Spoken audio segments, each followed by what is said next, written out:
اللهم إني أسألك علما نافعا.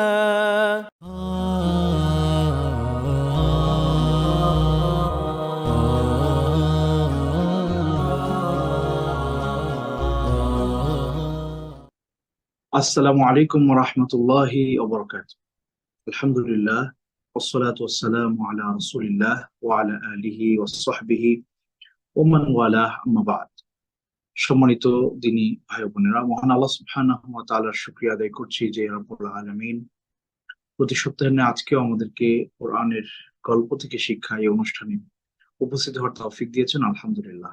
সম্মানিত প্রিয় ভাই ও বোনেরা, আমরা গত পর্বে আলোচনা করেছিলাম আল্লাহ সুবহানাহু ওয়া তাআলা সূরা তাহাতে যেই গল্পের উল্লেখ করেছেন মুসা আলাইহিস সালাতু ওয়াস সালামের সাথে ফিরআউনের সেই বিতর্ক, যেখানে জাদুকর যারা ছিল তারা মুসা আলাইহিস সালাতু ওয়াস সালামকে পরাজিত করার স্বার্থে, পরাজিত করার লক্ষ্যে, তাদের দুনিয়াবী স্বার্থ হাসিলের উদ্দেশ্যে বা ফিরআউনকে মান্য করার উদ্দেশ্যে তারা এসেছিলেন। কিন্তু সেখানে দেখা গিয়েছে আল্লাহ সুবহানাহু ওয়া তাআলার মুজিজার কাছে তারা পরাজিত হয়েছেন এবং আল্লাহ সুবহানাহু ওয়া তাআলা তাদের অন্তরকে ইসলামের জন্য কবুল করেছেন, তারা ইসলাম কবুল করেছিল। তো সেই ঘটনার পরে অবস্থা আজকে কিছু বর্ণনা করব ইনশাআল্লাহ, এবং আজকে আমরা মুসা আলাইহিস সালাতু ওয়াস সালামের গল্পের ইতি টানবো বিইذنিল্লাহ তাআলা। এরপরে আমরা অন্য কোনো গল্প নিয়ে আগামী সপ্তাহে উপস্থিত হব বিইذنিল্লাহ। তো আমরা যেটা লক্ষ্য করেছি যে যখন ফিরআউন সে দেখলো যে জাদুকররা পরাজিত হয়েছে, তখন সে তার মন্দ ধারণা যেটা ব্যক্ত করার সেটা সে করলো। বলল যে মুসাই হচ্ছে তোমাদের, ইন্নাহু লাকাবীরুকুম, সে হচ্ছে তোমাদের বড়জন, আল্লাযী আল্লামাকুমুস সিহর, যে তোমাদেরকে জাদু শিক্ষা দিয়েছে। বস্তুত মুসা আলাইহিস সালাতু ওয়াস সালামের মুজিজা জাদু ছিল না, সেটা জাদুকররা বুঝতে পেরেছিল।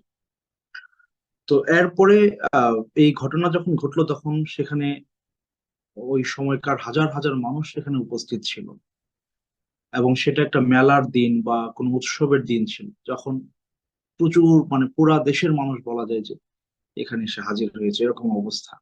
তো এই ঘটনা যখন ঘটলো, সবাই দেখলো যে আহ জাদুকর যারা মুসা আলাইহিস সালামকে পরাজিত করার জন্য সেখানে এসেছে, সেই মানুষেরাই মুসা আলাইহিস সালামের রবের প্রতি ঈমান এনেছে।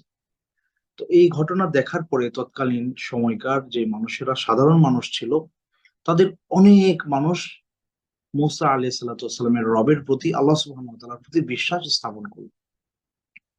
এবং পরিস্থিতি এমন দাঁড়ালো যে এই সংখ্যাটা বাড়তে বাড়তে এমন অবস্থা হলো যে ফিরআউন এবং তার প্রাসাদে যারা বিভিন্ন দায়িত্বে ছিলেন, তাদের মধ্যেও ঈমানদারদের সংখ্যা বাড়তে লাগলো।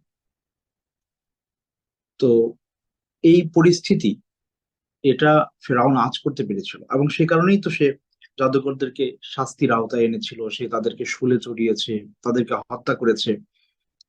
এবং শুধু তাই না, সে যখন দেখতে লাগলো যে মুসা আলাইহিস সালামের অনুসারীরা দিন দিন বাড়ছে, এবং আহ শুধু তাই না, এই সংখ্যা বাড়তে বাড়তে শেষ পর্যন্ত তার প্রাসাদে পর্যন্ত ঢুকে গেছে ইমানদারদের সংখ্যা, বাড়তে বাড়তে তার প্রাসাদ পর্যন্ত পৌঁছে গেছে। এবং অনেক ঘটনা বিভিন্ন ইয়েতে তাফসীর কারকগণ উল্লেখ করেন যে সেই ঘটনা আমরা জানি। বিশেষ করে একটি হাদিসের কথা আসছে যে লাম ইয়াতাকাল্লাম ফিল মাহদি ইল্লা সালাস, যে দোলনায় যারা আহ কি বলে আপনার কথা বলেছিল, তাদের মধ্যে একজন ছিল ওই মহিলা যার বাচ্চা, তাকে আগুনে নিক্ষেপ করার প্রস্তুতি যখন তারা নিয়েছিল, তখন বাচ্চা কথা বলে উঠেছিল। কোন কোন বর্ণনায় আছে যে এই ভদ্র মহিলা আসলে কে ছিলেন। কোন কোন বর্ণনা এরকম আছে যে এই মহিলা ফিরাউনের ঘরে একজন আহ, মানে সাধারণ কাজের মেয়ে বা দাসী এ ধরনের ছিলেন, যে ফেরাউনের স্ত্রী বা তার মেয়ে তাদের চুল আঁচড়িয়ে দিতেন। তো কোনো একদিন হয়তো তার হাত থেকে চুল পড়েছে, চিরুনি চিরুনি পড়ে গেছে, তখন সে সেটা আল্লাহর নামে নিয়েছিল, এরকম কোন কোন বর্ণনা আছে। তো যাই হোক, এবং অবস্থা এই পর্যন্ত গড়িয়েছে যে ফেরাউনের স্ত্রী যিনি ছিলেন আসিয়া, তিনি পর্যন্ত আল্লাহ সুবহানাহু ওয়া তাআলার প্রতি ঈমান এনেছিলেন। এবং ফেরাউনের কি বলে যে মানে তার বাহিনীর যিনি প্রধান ছিলেন, কোন কোন বর্ণনায় আছে যে তার ব্যাপারে কোরআনে উল্লেখ আছে যে যিনি তার ঈমান গোপন করেছিলেন ফিরআউনের মানে কি বলে যে তার মন্ত্রী পরিষদ, সেখানকার একজন সদস্য যিনি মুসা আলাইহিস সালামকে পূর্বেও সাহায্য করেছিলেন, এবং ওই ব্যক্তি তার ঈমানকে গোপন করেছিলেন। তো পরিস্থিতি এমন দাঁড়ালো যে এত বেশি মানুষ মুসা আলাইহিস সালামের দ্বীনের ব্যাপারে আগ্রহ প্রকাশ করলেন এবং তারা বিশ্বাস স্থাপন করলেন, এবং সেটা আস্তে আস্তে প্রচার হতে লাগলো, প্রকাশ হতে লাগলো।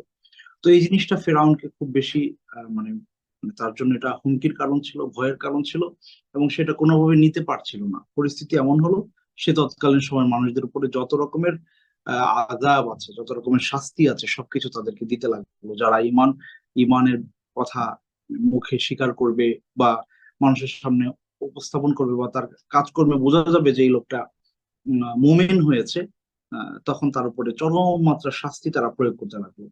এক পর্যায়ে ফেরাউনের যে স্ত্রী ছিলেন আসিয়া, তার ইমানের ব্যাপারটাও ফেরাউনের কাছে স্পষ্ট হলো, এবং তিনি তাকে চরম মাত্রার শাস্তি দিচ্ছিলেন। এবং শাস্তির এক পর্যায়ে তিনি আল্লাহ সুবহানাহু ওয়া তাআলার কাছে যে দোয়া করেছিলেন, সেটার কথা কোরআনে উল্লেখ আছে যে রব্বি ইবনিলি ইনদাকা বাইতান ফিল জান্নাহ ওয়া নাজ্জিনি মিন ফিরআউন ওয়া আমালিহি ওয়া নাজ্জিনি মিনাল কওমিয যালিমিন। যে আল্লাহ সুবহানাহু ওয়া তাআলা বলছেন, তিনি আল্লাহর কাছে দোয়া করেছেন যে হে আল্লাহ, আপনি আপনার কাছে জান্নাতে আমার একটি বাড়ি নির্মাণ করে দেন, আমার একটি ঘর নির্মাণ করে দেন, এবং ফেরাউনের এই আযাব থেকে আমাকে রক্ষা করেন। পরবর্তীতে তিনি মারা যান, শাহাদাত বরণ করেন। তো এই অবস্থায় বানি ইসরাইল যারা ছিল, তারা মুসা আলাইহিস সালামের কাছে নিয়মিতই একটা ওজর পেশ করতেন যে হে মুসা, আপনি দুনিয়ায় আসার আগে থেকেই আমাদের শাস্তি শুরু হয়ে গেছে। অর্থাৎ ইউযাব্বিহুনা আবনাহুম ওয়া ইস্তাহইউনা নিসাহুম। যখন ফিরআউন শুনলো যে বনি ইসরাইলদের মধ্যে থেকে কেউ একজন আসবে যে তার রাজত্ব দখলে কাজ করবে বা তার রাজত্ব নষ্ট করে দিবে, তার এই কর্তৃত্ব থাকবে না, তার হাতে নষ্ট হবে, এই ভয়ে সে আগে থেকেই যত ছেলে সন্তান জন্মগ্রহণ করতো তাদেরকে হত্যা করে ফেলতো। তো তারা এসে বললো যে হে মুসা, আপনি জন্মের আগে থেকেই ফেরাউনের এই শাস্তি আমাদের উপরে চলছে, এখনো চলছে এবং চলতেই থাকবে। যে পরিস্থিতি, আপনি আল্লাহর কাছে আমাদের জন্য দোয়া করেন, আমাদের পরিত্রাণের জন্য দোয়া করেন, তাদের ধ্বংসের জন্য দোয়া করেন। তো মুসা আলাইহিস সালাম আল্লাহ সুবহানাহু ওয়া তাআলার কাছে সাহায্য চাইলেন এবং তাদেরকে সবর করতে বললেন। এবং আল্লাহ সুবহানাহু ওয়া তাআলা পর্যায়ক্রমে নানান ভাবে এই আলে ফেরাউন বা ফেরাউনের যে রাজত্ব ছিল, তাদেরকে নানান ভাবে আল্লাহ সুবহানাহু ওয়া তাআলা পরীক্ষা করেছেন, তাদেরকে ছোট ছোট শাস্তির মুখোমুখি করেছেন, যাতে করে তারা আল্লাহ সুবহানাহু ওয়া তাআলার দিকে ফিরে আসে। যেমন আল্লাহ কোরআনে বলছেন, ফাআরসালনা আলাইহিমুত তুফান ওয়াল জারাদ ওয়াল কুম্মাল ওয়াদ দিফাদা ওয়াদ দাম। আল্লাহ সুবহানাহু ওয়া তাআলা তাদেরকে বিভিন্ন রকমের পরীক্ষা তাদের সামনে নিয়ে এসেছেন। فأرسلنا عليهم الطوفان والجراد والقمل والضفادع والدم آيات مفصلات فاستكبروا وكانوا قوما مجرمين। আল্লাহ বলছেন, আমি তাদের জন্য তুফানের পরীক্ষা দিলাম তাদেরকে। তুফান মানে তুফানের দুইটা দিক অর্থ হতে পারে। একটা হচ্ছে অর্থাৎ বন্যার মতো পরিস্থিতি, আসমান থেকে প্রচুর পরিমাণে মুষলধারে বৃষ্টি, জমিন থেকে পানি ওঠা, এভাবে একেবারে এত বেশি পানি যেটা মানে তাদের ঘর বাড়ি সবকিছু আল্লাহ ডুবিয়ে দিয়েছিলেন। এটা একটা অর্থ হতে পারে তুফানের। আরেকটা হচ্ছে যে কোনো ধরনের আযাব, সেটা মানে ঝড় বৃষ্টি বা যাই হোক না কেন, এই ধরনের কোনো একটা আযাব আল্লাহ সুবহানাহু ওয়া তাআলা তাদেরকে দিলেন। তবে বিশুদ্ধ কথা হচ্ছে এই ধরনের বন্যা, প্রচুর পরিমাণে বৃষ্টি ঝড়, এগুলোর মাধ্যমে আল্লাহ সুবহানাহু ওয়া তাআলা তাদেরকে ডুবিয়ে দিলেন। কিন্তু মজার ব্যাপার হচ্ছে ওই সময়ে আলে ফেরাউন ছাড়া যারা বানি ইসরাইল ছিল তারা ডুবে গেল না, ডুবে গেল শুধুমাত্র তারা। এই পরিস্থিতি দেখে তাদের যারা ধর্মগুরু ছিল তারা, অর্থাৎ ফেরাউনকে যারা মান্য করতো, তারা গিয়ে মুসা আলাইহিস সালামকে বললেন যে হে মুসা, তুমি তোমার রবের কাছে দোয়া করো, তিনি যেন আমাদেরকে এই মুসিবত থেকে হেফাজত করেন, এই মুসিবত থেকে যেন তিনি আমাদেরকে হেফাজত করেন। তখন মুসা আলাইহিস সালাম আল্লাহর কাছে দোয়া করলেন, এবং এক পর্যায়ে এই তুফান বা এই বন্যা পরিস্থিতি থেকে তারা মুক্তি লাভ করলো। কিন্তু মুক্তি লাভ করার পরে তারা আগের মতোই মানে আল্লাহর উপর ঈমান আনলেন না, মুসার উপর ঈমান আনলেন না। ওয়াস্তাকবারু, তারা মানে অহংকার বশত যে আমরাই তো শ্রেষ্ঠ, আমরাই সেরা, আমরা কিভাবে মুসার কাছে নিজেকে মানে সমর্পণ করব, মুসার রবের কাছে কেন আমরা মানে নিচু হব। তাদের অহংকার গর্ব তাদেরকে আগের অবস্থায় ফিরিয়ে নিল। শুধু তাই না, একটার পর একটা প্রায় 6টা আল্লাহ সুবহানাহু ওয়া তাআলা তুফান ওয়াল জারাদ ওয়াল কুম্মাল ওয়াদ দাফাদা ওয়াদ দাম, এখানে 5টার কথা আসছে এই আয়াতে। মানে 5টা পরীক্ষা। এর আগে তো আল্লাহ সুবহানাহু ওয়া তাআলা তাদের মুসা আলাইহিস সালামের লাঠির মুজিজা তাদেরকে দেখিয়েছেন, জাদুকররা পরাজিত হয়েছে সেই ঘটনা ফেরাউনের চোখের সামনে। তারপরেও তারা ঈমান আনে নাই। এরপরে যখন এই তুফান দিয়ে আল্লাহ তাদেরকে পরীক্ষা করলেন, তারা এক পর্যায়ে চিন্তা করলো বা মুসাকে এসে বলল যে, মুসা আলাইহিস সালাম, আল্লাহর কাছে আমাদের জন্য দোয়া করেন, আপনার রবের কাছে, তিনি যেন আমাদেরকে এই পরিস্থিতি থেকে পরিত্রাণ দান করেন। কিন্তু পরিত্রাণের পর তারা আবার আগের অবস্থায় ফিরে গেল।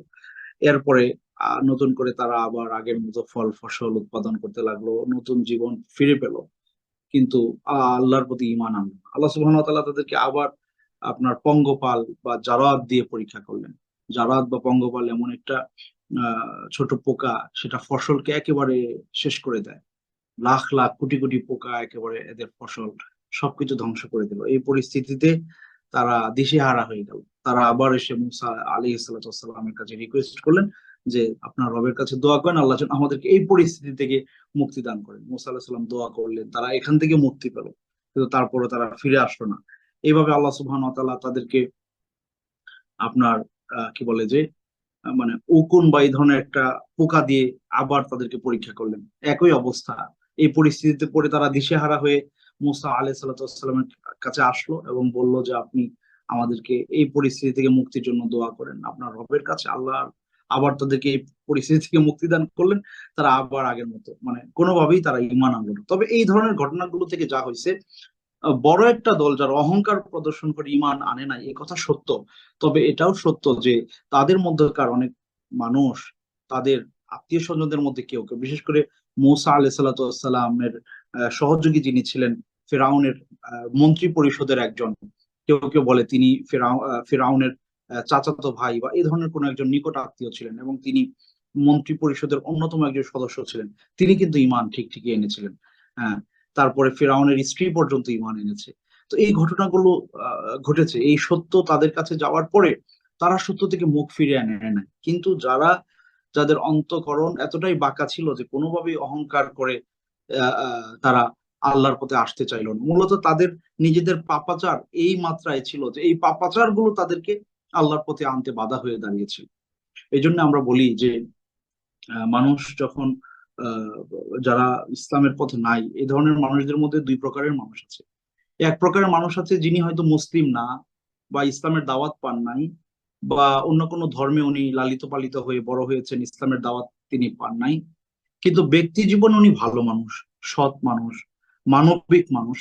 এই মানুষদেরকে ইসলামের পথে আনা যতটা সহজ, যারা ইসলামের বাইরে অবস্থান করছে কিন্তু ব্যক্তি জীবনে সে ভালো না, অমানবিক আচরণ করে, জালেম, যা ইচ্ছা মানুষের উপরে যেভাবে ইচ্ছা এভাবে ব্যবহার করে, এবং তার ক্ষমতা আল্লাহ তাকে যতটুকু দিয়েছেন সেটার মানে আহ, মন্দ ব্যবহার সে করে, এই মানুষগুলোর দিনে ফিরে আসা বড় কঠিন হয়ে যায়।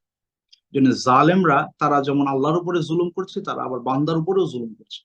তো এই জালেমদের ফিরে আসাটা অনেক সময় কঠিন হয়।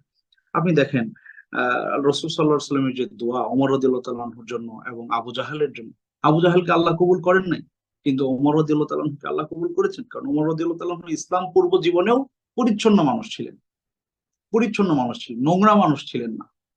যখন ইসলামের আলো আসলো তিনি সহজে সেটাকে গ্রহণ করতে পারলেন।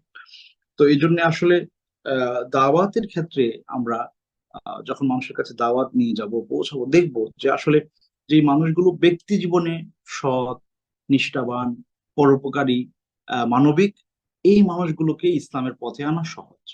এবং এখানেও সেম ঘটনা ঘটেছে। এত কিছু দেখার পরে ফেরাউন আসে নাই, কারণ সে অহংকারী ছিল, সে জালেম ছিল।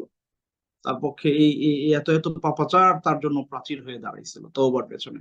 সে আসতে পারেনি, তার অহংকার, আত্ম অহমিকা তাকে আটকে রেখেছিল। কিন্তু ঠিক ঠিক তার কাছের মানুষগুলো কিন্তু ফেরাউনের কাছের মানুষ যারা ছিল তাদের অনেকেই কিন্তু মুসা আলাইহিস সালাতু ওয়াস সালামের দাওয়াত কবুল করেছিলেন। পরবর্তীতে তাদেরকে ব্যাং দিয়ে আল্লাহ পরীক্ষা করেছিলেন। অর্থাৎ এমন পরিস্থিতি তৈরি হয়েছিল যে কোন একজন মানুষ মানে এক গ্লাস পানি নিচ্ছে, পান করবে, ওইটার ভেতর ব্যাং পড়ে যাচ্ছে, কিভাবে পান করবে?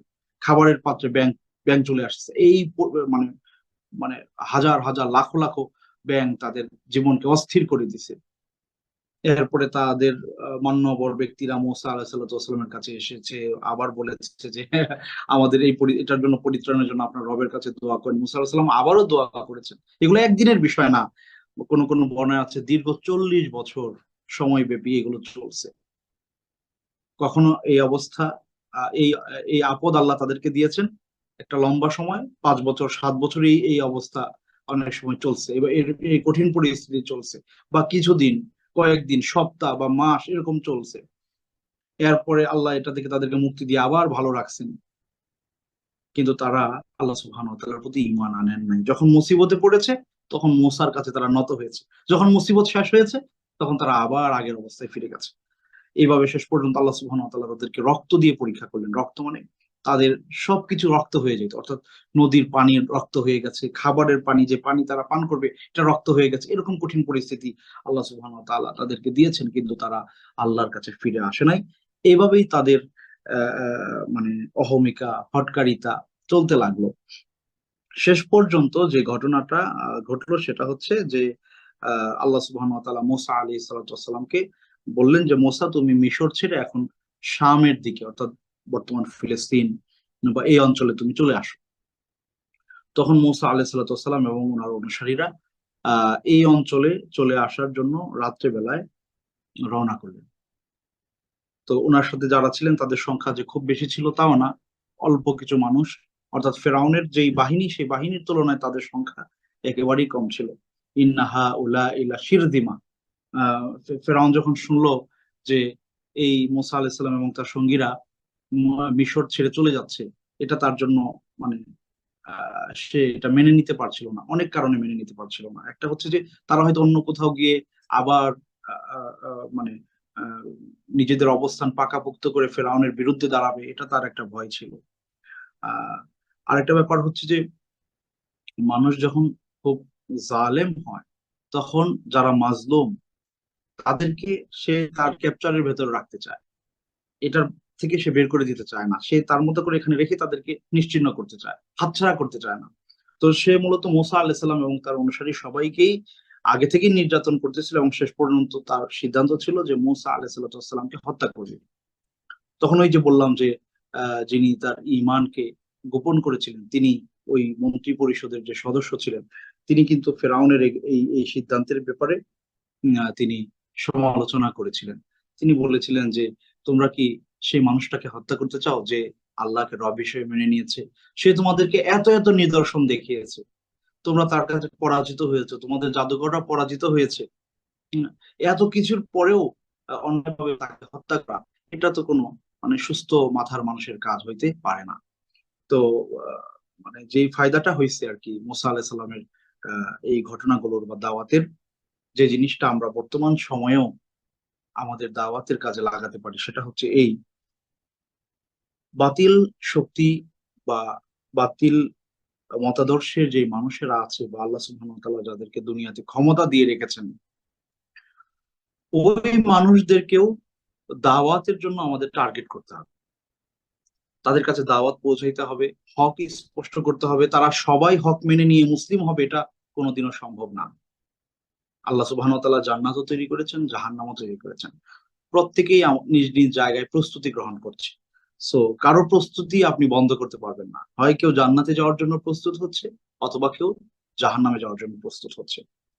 আপনার এবং আমার দায়িত্ব হচ্ছে আমার জান্নাতের প্রস্তুতিটাকে বাড়ানো। এর উল্লেখযোগ্য মাধ্যম হচ্ছে দাওয়াতের মাধ্যমে আমি আমার জান্নাতের জায়গাটাকে পাকাপোক্ত করতে চাই, আমার মর্যাদাটাকে সেখানে আরো বুলন্দ করতে চাই।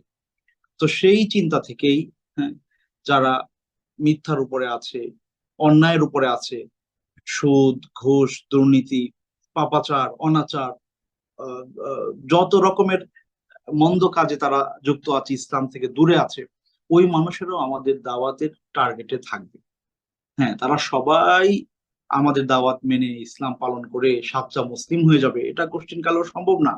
তবে এটাও 100% সত্য কথা বা ইতিহাস থেকে প্রমাণিত বিষয় যে আমাদের দাওয়াত যখন ওই ওই প্ল্যাটফর্মে যাবে, সেখানের কিছু মানুষ সেখানের কিছু মানুষ যাদেরকে আমরা ওইভাবে চিনি না, ওইভাবে জানি না, যাদের ব্যাপারে আমাদের আন্দাজ নাই, কিন্তু তারা বড় বড় দায়িত্বে রয়েছেন, বড় বড় পোস্টে তারা রয়েছেন, সেই মানুষগুলো দিনের পথে আসতে পারে না, আসার সম্ভাবনা আছে।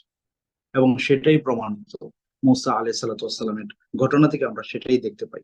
তো যাই হোক, পরবর্তীতে যেটা হলো যে ফিরআউন এবং তার বাহিনী যখন আন্দাজ করতে পারলেন যে মুসা আলাইহিস সালাতু ওয়াস সালাম রাতের বেলায় বনী ইসরাইল যারা তাদেরকে নিয়ে তিনি মিশর ত্যাগ করার জন্য চলে যাচ্ছেন, তখন তারা তাদের যে বাহিনী ছিল, মানে লক্ষ লক্ষ সেনাবাহিনী, তার এই সবাইকে নিয়ে মুসা আলাইহিস সালাতু ওয়াস সালামকে অ্যাটাক করার জন্য, ধরার জন্য, মারার জন্য তাদের পিছু নিল।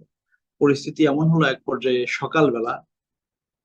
সকালবেলা অর্থাৎ ধরেন সকাল 9টা 10টা বা এই টাইমে, ওয়াক্তাদ দোহা, যখন সলাতুদ দোহা আমরা আদায় করি ঠিক ওই সময়ে, দিনের প্রথম অংশে, তখন পরিস্থিতি এমন হলো যে মুসা আলাইহিস সালাম যেতে যেতে যেতে যেতে তার সঙ্গে যারা ছিলেন তাদেরকে নিয়ে এমন এক জায়গায় পৌঁছলেন যেখানে তাদের সামনে হচ্ছে সমুদ্র, ডান পাশে বা পাশে পাহাড়, আর পেছনে পেছনে তাদের শত্রু ফেরাউন এবং তার বাহিনী। এবং এত বিশাল বাহিনী, এই বাহিনী যখন মুসা আলাইহিসসালামের সঙ্গী সাথীদের একেবারে কাছাকাছি, তখন আহ, এই মুসা আলাইহিসসালামের সাথে যারা ছিলেন তারা সবাই তো খুব পাকাপোক্ত ইমানদার ছিলেন তা না। মুসা আলাইহিসসালাম ছিলেন, হারুন আলাইহিসসালাম ছিলেন, ইউশা ছিলেন, ওনাদের কথা ভিন্ন। কিন্তু বাকি যারা সাধারণ মানুষজন যারা ছিলেন তারা তো খুব বেশি ভীত ছিলেন। ফেরাউনের এই অবস্থা, তার সকল সৈন্য সামন্ত নিয়ে এসে হাজির হয়েছে, ওনাদেরকে ধরে ফেলবে। তখন তারা বলতেছিল যে ইন্না লামুদরাকুম, আমরা তো আজকে ধরাই পড়ে গেলাম, আমাদের মৃত্যু নিশ্চিত, কারণ আমাদের সামনে সমুদ্র, আমাদের ডানে যাওয়ারও সুযোগ নাই, বাইরে যাওয়ারও সুযোগ নাই, আর পেছনে আমাদের শত্রু। তখন মুসা আলাইহিস সালাম বলেন, কাল্লা, কখনোই না, কখনোই না, আল্লাহ সুবহানাহু ওয়া তাআলা অবশ্যই আমাকে পথ দেখাবে। ইন্না মাইয়া রব্বি সায়াহদিন, অবশ্যই আল্লাহ সুবহানাহু ওয়া তাআলা আমাকে পথ দেখাবেন। সুবহানাল্লাহি ওয়া বিহামদি, মানে মানুষের ঈমান কত মজবুত হলে পরে আল্লাহর প্রতি তাদের অগাধ বিশ্বাস কি পরিমাণ ছিল, যে স্পষ্ট পরাজয় দেখার পরেও, যে আমরা গুটি কয়েক মানুষ যাদের কোনো যুদ্ধে লড়ার মতো কোনো সামর্থ্য তাদের নাই, অসহায় নারীরা আছে, বয়োবৃদ্ধ মানুষেরা আছে।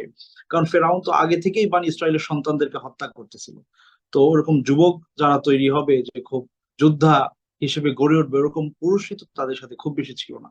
বয়োবৃদ্ধ কিছু পুরুষ মানুষ ছিল, অসহায় নারীরা ছিল। তো আর যত বড় শক্তি সামর্থ্য যাই থাকুক না কেন, ফেরাউনের এই লক্ষ লক্ষ বাহিনীর কাছে তো তারা শিরজিমা, মানে একেবারে ছোট্ট একটা দল, কিছুই না। তো সেই জায়গায় দাঁড়িয়ে মুসা আলাইহিসসালাম বলেন, কখনোই না, কাল্লা, কখনোই হতে পারে না, আল্লাহ অবশ্যই আমাদেরকে রক্ষা করবেন। এরপরের ঘটনা আমরা জানি, মুসা আলাইহিসসালামকে আল্লাহ সুবহানাহু ওয়া তাআলা বললেন যে তুমি তোমার লাঠি দিয়ে এই সমুদ্রে আঘাত করো।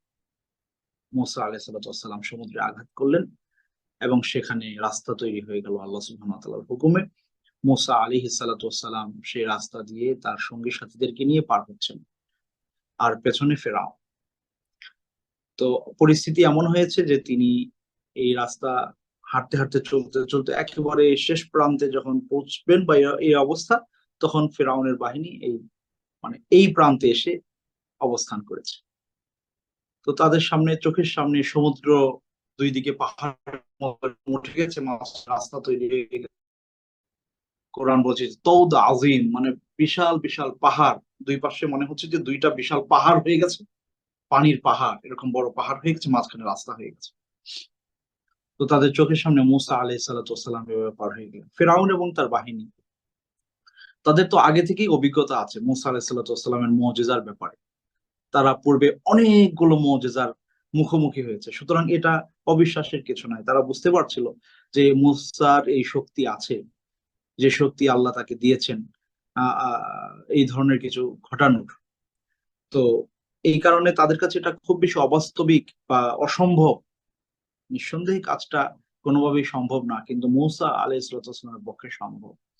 এত বড় ঘটনা দেখার পরেও কিন্তু তারা পারতো মুসা আলাইহিসসালামের প্রতি ঈমান আনতে, কিন্তু আনলো না। ফেরাউন এবং তার বাহিনী ফেরাউন শুরুর দিকে ওই পথে নামতে রাজি হচ্ছিল না, কিন্তু কোনো না কোনো ভাবে আল্লাহ সুবহানাহু ওয়া তাআলার ইচ্ছা সে শেষ পর্যন্ত সেই পথে নামলো এবং তার বাহিনীও নামলো।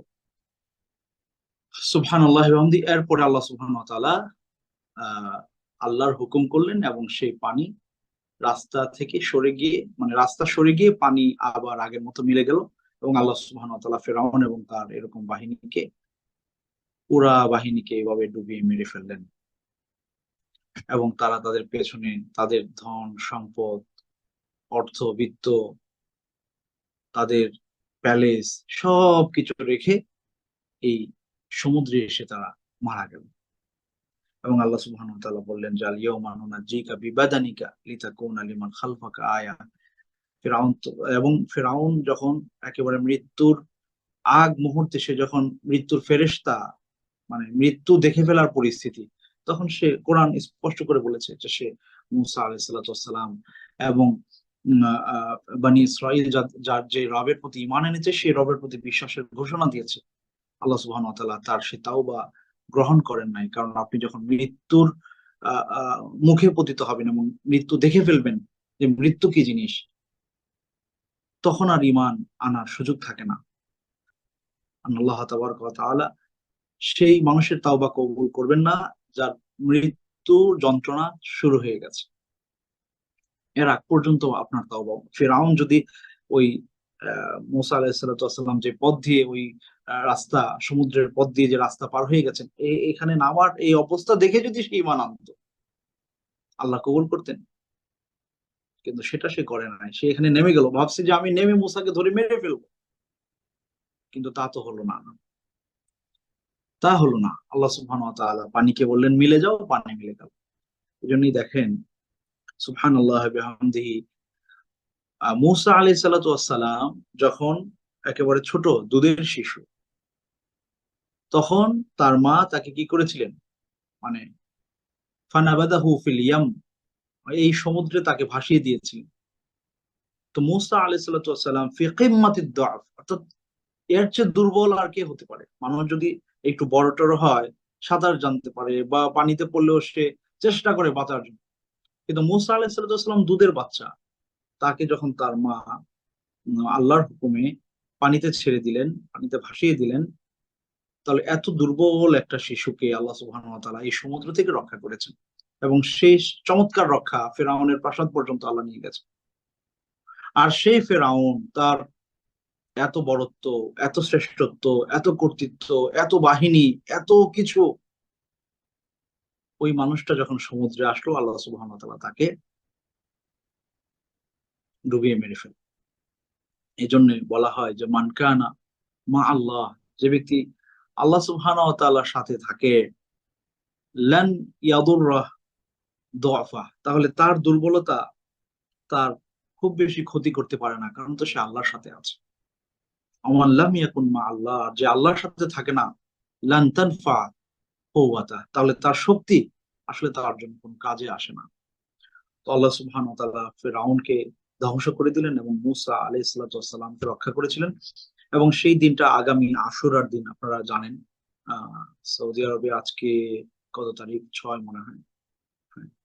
তো আগামী 10 তারিখে আশুরা, এবং আশুরা এই দিনে এই ঘটনা ঘটেছিল। এবং আল্লাহ রাসূল সাল্লাল্লাহু আলাইহি ওয়াসাল্লাম যখন মদিনা আগমন করলেন, দেখলেন যে মুসা আলাইহিস সালামের যারা অনুসারী নিজেদেরকে দাবি করে, ইসরায়েলিরা, তারা সেদিন সিয়াম পালন করছে।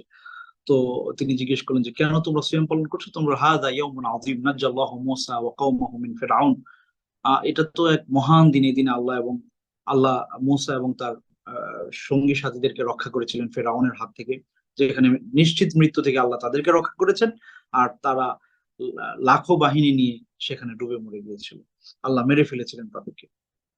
তো মুসা আলাইহিস সালাতু ওয়াস সালাম সে অবস্থায় রোজা রেখেছিলেন শুকরিয়ার জন্য, এবং তারাও রোজা রাখছে। আল্লাহ রাসূল সাল্লাল্লাহু আলাইহি ওয়াসাল্লাম বললেন, নাহনু আহাক্কু বিমূসা মিনকুম, আমরা তো তোমাদের চেয়ে মুসা আলাইহিস সালাতু ওয়াস সালামের আরো নিকটের মানুষ। কারণ মুসা আলাইহিস সালাতু ওয়াস সালামের ভবিষ্যৎবাণী তোমরা মেনে নাও নাই, তার রেখে যাওয়া কিতাবকে, আল্লাহর কিতাবকে তোমরা নিজেরা নিজেদের মতো পরিবর্তন করে নিজেদের মতো বানিয়ে নিয়েছো। আমরা তো এই কাজ করি নাই, বরং আমরা মূসা আলাইহিস সালামের রবের প্রতি বিশ্বাসী, মূসা আলাইহিস সালামের প্রতিও বিশ্বাসী। সুতরাং আমরা তো মূসা আলাইহিস সালামের অধিক হকদার, অধিক কাছের মানুষ। আল্লাহ রাসূল সাল্লাল্লাহু আলাইহি ওয়াসাল্লাম রোজা রাখলেন এবং তিনি বললেন যে লা ইন বাকিতু লা সুমান্না তাসিয়া, আল্লাহ যদি আমাকে বাঁচিয়ে রাখেন আমি পরের বছর নবম দিনেও সিয়াম পালন করব। তারা একটা রাখে, আমরা দুইটা রোজা রাখি।